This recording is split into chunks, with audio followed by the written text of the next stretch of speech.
Fala urubuzada, sejam bem-vindos a mais um vídeo do canal de notícias do Mengão. Quinta-feira às 9h30 da noite é a estreia do Mengão na Libertadores.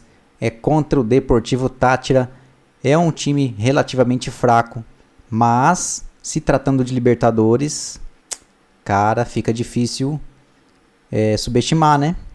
Todo mundo quer jogar pra vencer. Vai ser um jogo não tão fácil assim. Bom, vamos lá então. Separei um corte aqui do Sport Center falando da Libertadores. Olha só o que falaram do Mengão, cara. Não percam. Antes, deixa seu like para ajudar o canal. Se inscreva e ative o sininho das notificações. Vamos lá, bebê.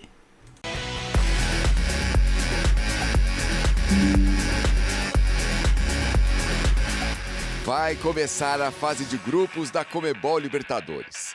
Quem será o campeão?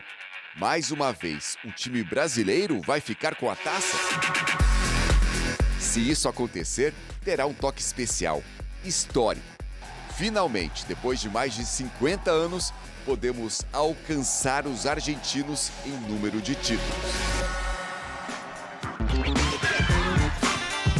Com o título do Botafogo no ano passado, agora os clubes brasileiros têm 24 títulos, só um a menos que os argentinos, que têm 25. Alcançar o país com mais títulos de Libertadores parecia algo distante um tempo atrás, mas desde 2002 foram 13 títulos brasileiros contra 6 argentinos.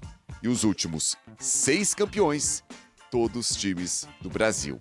Flamengo 2 vezes, Palmeiras 2 vezes, Fluminense e Botafogo. Muito se explica pela questão financeira. Nesta edição da Libertadores, de acordo com o site Transfer Market, dos 7 elencos mais valiosos, 6 são brasileiros. Os 3 primeiros, Palmeiras, Flamengo, Botafogo. O River Plate é o quarto, seguido de Internacional, Bahia e São Paulo. Claro que isso não é tudo. Ninguém descarta o poder dos times argentinos. Mas nos últimos anos, os clubes brasileiros têm prevalecido na Libertadores e neste ano tem a soberania argentina desafiada. Bom, domínio verde-amarelo brasileiro, os campeões da Comebol Libertadores desde o início da final em jogo único. O Flamengo foi em 2019, o Palmeiras em 20, também em 21, o Flamengo em 22, o Fluminense em 23, o Botafogo em 24. É a maior sequência de campeões de um mesmo país na história do torneio. Daqui a pouquinho, fãs de esportes, vamos repassar para vocês, então, as transmissões que vocês vão acompanhar aqui na ESPN e também no Disney Plus de Comebol Libertadores e também de Sul-Americana. Mari, e mais um ano de brasileiros favoritaços? Você acha assim? Sim, acho que sim. Acho que as grandes forças que a gente já acompanhou em Libertadores, caso dos argentinos, por exemplo, a gente ainda vê uma dificuldade, né? Por exemplo, esse retorno do Gallardo no River, a gente ainda vê uma certa dificuldade e os brasileiros com investimento altíssimo. Né? Então, cada vez mais injetando dinheiro para fazerem elencos não só estrelados, mas de um nível, de um potencial absurdo. Então, acho que sim. Acho que vira a temporada com os brasileiros entrando como os principais favoritos mais uma vez. E o grande favorito, André? Todo mundo pensa em Flamengo, mas sabemos que é muito difícil porque é um Flamengo também pensando em Campeonato Brasileiro. O Felipe Luiz já disse, inclusive, que está com o Campeonato Brasileiro como a sua prioridade. Mas tem um elenco para ganhar 2 competições importantes, né? Não dá para a gente saber... principalmente como as coisas vão acontecer quando o calendário se afunilar, né, para os principais candidatos. O que a gente tem até culturalmente aqui no Brasil é que quando isso acontece, o Campeonato Brasileiro fica um pouco de lado, exceto para as equipes que já conseguiram uma vantagem tão grande e aí conseguem administrar e se dedicar mais aos mata-matas da Libertadores, né, porque eles são absolutamente decisivos, a torcida se envolve de uma maneira diferente, as coisas acontecem de uma forma que... pelo formato da competição e pelo valor que ela tem, pela importância que é ser campeão da Libertadores, esse tipo de direcionamento acaba sendo irresistível mesmo. Eu entendo o Felipe Luiz dizer que o Flamengo vai dar toda eu não diria priorizar, mas vai disputar o Campeonato Brasileiro durante todas as rodadas de forma a querer ganhar o título sem ficar pensando, não, eu vou poupar aqui e tal. Eu acho que isso é uma boa maneira de iniciar o campeonato. Isso revela também a formação dele como jogador e como treinador, que é aquela explicação que os treinadores costumam dar. Aquilo que você consegue controlar mesmo na sua temporada é o campeonato de pontos corridos, porque você sabe que ele vai premiar aquele time que fizer o melhor trabalho ao longo da competição toda. Enquanto que num mata-mata como o da Libertadores ou qualquer outra Copa, você pode pagar por uma noite ruim, uma falta de sorte num jogo decisivo, esse tipo de coisa acontece sempre no futebol. Mas eu vejo o Flamengo como o clube que tem o melhor elenco na América do Sul e o time potencialmente mais forte, porque tem uma comissão técnica que até agora mostrou que sabe trabalhar muito bem com esse poderio técnico que o Flamengo tem. Eu acho muito difícil que o campeão dessa Libertadores não seja um clube brasileiro e acho que a possibilidade de uma final entre brasileiros é muito grande também, como aconteceu em 2024. Porque nós temos candidatos aqui, eu acho que o Flamengo está, diferentemente de temporadas anteriores, eu acho que nós temos no Brasil um time que é bem mais candidato do que os outros. Sim. E esse time é o Flamengo. Mas muitas vezes, ao longo de uma temporada, as coisas acabam se equilibrando e a gente é surpreendido. Eu vou achar muito estranho se o Flamengo não estiver lá para disputar o título brasileiro e para disputar o título da Libertadores. Mas acho que a companhia que quase sempre existe vai ser de um clube brasileiro também. Quando pensamos em ranking entre os brasileiros, Mari, como é que você colocaria o Flamengo na primeira colocação e aí como você colocaria ali o segundo e terceiro colocado, quarto ali na briga pelo título da Libertadores? E lógico, levando em conta que são duas noites que o time não pode estar entregando e pode cair, é uma Copa, é diferente do Campeonato Brasileiro, diferente de pontos corridos, né? Não, e conta com muita coisa, viagem adversária, torcida adversária, enfim, a gente sabe que Libertadores Sul-Americana, infelizmente, proporcionam cenas lamentáveis que, de fato, podem ali influenciar no campo de jogo. Mas eu acho que a figura do Flamengo ali e do que a gente tem acompanhado do trabalho do Felipe Luiz, virando uma temporada de pouco vacilo, né, de a gente tentar encontrar ali alguma coisa, sim, alguma lacuna.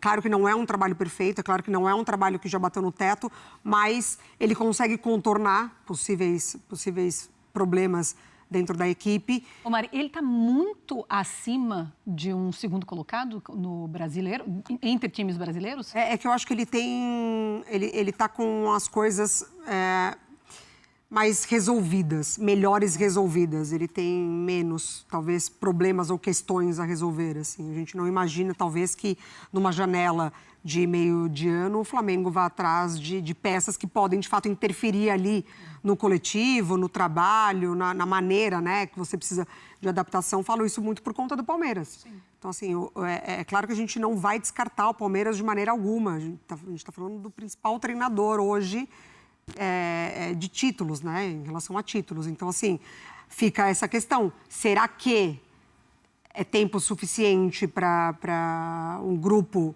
tão modificado do Palmeiras já em Libertadores corresponder? Sim. Então, assim, a gente não tem essas dúvidas quanto ao Flamengo. Acho que o Palmeiras gera mais essa dúvida, o Atlético gera mais essa dúvida, o Botafogo gera mais essa dúvida. O Flamengo, a gente tem poucas dúvidas. E qual time pode ser a surpresa, André, que você não espera, mas chegar numa semifinal e ir longe nessa Libertadores?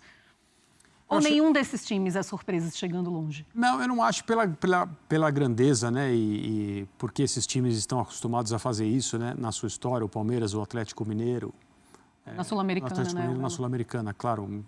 Para mim, o Atlético Mineiro é o candidato ao título. O Corinthians ele pode ser um problema para esse favoritismo, mas o Corinthians tem alguns defeitos ainda como equipe e uma questão de um clube que até pouco tempo se dizia que mudaria de treinador se não terminasse o Campeonato Paulista como campeão. Então, essas coisas, elas acabam voltando ao longo da temporada, porque o Corinthians não vai nadar de braçada até o final do ano, né? É muito difícil um clube conseguir fazer isso. Então, eu tenho algumas questões em relação ao Corinthians ainda. O Atlético na Sul-Americana, Palmeiras, sempre é necessário considerar. Porque existe condição econômica para o time melhorar, para o time se reforçar, isso já é um processo que já está em andamento. Existe uma comissão técnica que já mostrou sua capacidade. E essa coisa da torcida, que está muito clara agora, esteve em alguns momentos durante o Campeonato Paulista e com a forma como o Paulista terminou para o Palmeiras, perdendo o seu maior rival, depois de 3 anos seguidos em que foi campeão, eu acho que fez esse mau humor de uma parte da torcida ficar ainda mais exacerbado. Mas o resultado é tão soberano que se o Palmeiras virar e as coisas começarem a acontecer, o Paulinho entrar a partir do momento em que começar a jogar e se entrosar com seus companheiros, o Vitor Roque começar a fazer gols, o ambiente muda muito rápido, né? Ele muda tão rápido quanto ele mudou para o lado negativo. Essas pessoas todas voltam, né? Basta o time começar a jogar bem e ganhar principalmente. Então, acho que é preciso sempre considerar o Palmeiras também. Ô Mari, qual o time que seria uma surpresa chegar longe nessa Libertadores, brasileiro, na tua opinião? Eu acho que o Bahia, né? Bahia? Acho que dentro de um contexto das equipes classificadas, das equipes que vão disputar a Libertadores, a gente já vê um Fortaleza muito mais preparado, que vem de temporadas disputando Libertadores e Sul-Americana. A gente vê o Internacional, talvez, hoje colocado como um dos favoritos, mais do que quando, em 2023, elevou o nível ali contra o Fluminense e poderia, de fato, ter passado. Acho que o Internacional hoje já apresenta um trabalho muito bem encaixado ali com o Roger e disposto a conquistar mais. Então, acho que o Bahia, no sentido do retorno, das viagens, de que vai enfrentar dificuldades que o Fortaleza, nesse processo, já enfrentou. Então, a surpresa seria nesse contexto. Não porque não tem qualidade ou pensa grande no sentido, mas talvez entre os brasileiros o Bahia. É pegar também aquela experiência de campeonatos internacionais também, né? Ainda mais em Libertadores. Um bom cruzamento depois, né?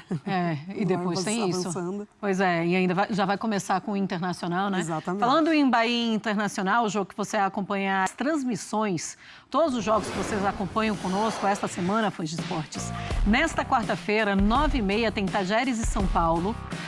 7h da noite, na quinta-feira, tem Bahia e Inter exclusivo. Essa partida estarei lá em Salvador, se Deus quiser.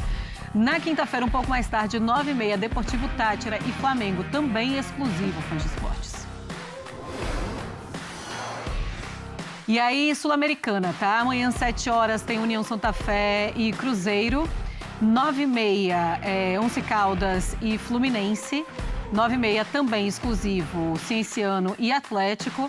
E na quarta-feira, às 7h da noite, o Corinthians enfrenta o Huracan, também exclusivo aqui na ESPN. E como falamos, o Cruzeiro começa a disputa da Sul-Americana nesta terça, diante do União Santa Fé, lá na Argentina. Tem desfalques, Nath Andrade com a gente. É isso aí, galera. A estreia do Mengão na quinta-feira, às 9h30 da noite, na Libertadores. Bom, este jogo é relativamente fácil, né? Deportivo Táchira é uma equipe fraca, mas se tratando de Libertadores, cara, não dá pra subestimar ninguém, hein? Todo mundo quer jogar pra vencer, né? E esse jogo vai ser fora de casa, então não vai ser nada fácil não, que nem todo mundo tá pensando aí. Meu palpite aí vai ser 1-0. 1-0. Mesmo sabendo aí que o Deportivo Táchira é um time fraco. Bom, é isso. Ficamos por aqui, final de mais um vídeo. Se gostaram, deixe o seu like aí, se inscreva para ajudar o canal aí e ative o sininho das notificações. Eu fico por aqui, até mais. Valeu, fui!